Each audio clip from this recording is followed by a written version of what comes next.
lallai lallai lallai lallai lallai lallai lallai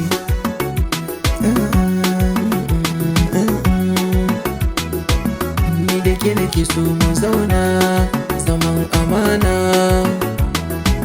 Ki halinki ne fa ya sani a yanzu nake ta sanki, baki mini saki zan samu angonki.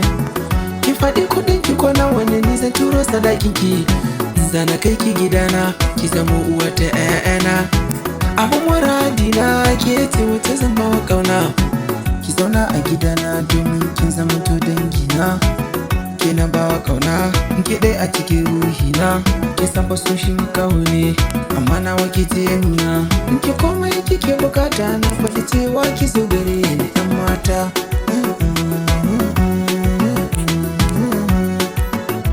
Ke ce na kuso ke ce.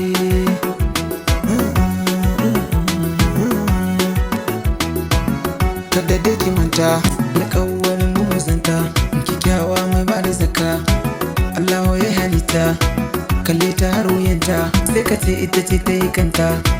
Allahu ya halitta gashi na gabata da ke ta, ba ta nufin kowa da shari, burin ta kullum ta alkhairi. Kaga yar fulani burin ta kullum ta kira ni, me nake bukata ta dai za ta iya yin ta. Karki sani hauka ki faɗa min na turo azanta, ko da zan daina rabe-rabe, ko da zan daina kuse-kuse, ko da zan daina haure-haure. Kowa ya gamu ni da ke mun dace.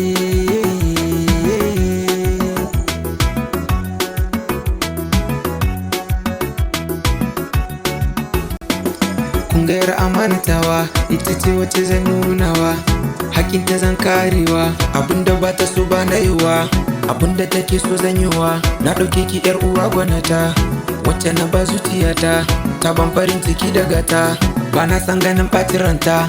Gimbiya ake kiranki, sarauniya ake kiranki, a shi kin iya tarbar baki, shi sai kin samu mun yi shauki. Ni Yusuf nake babban yaro, haka kowa yake kira na 'yan mata. Ni da ke nake so mu zauna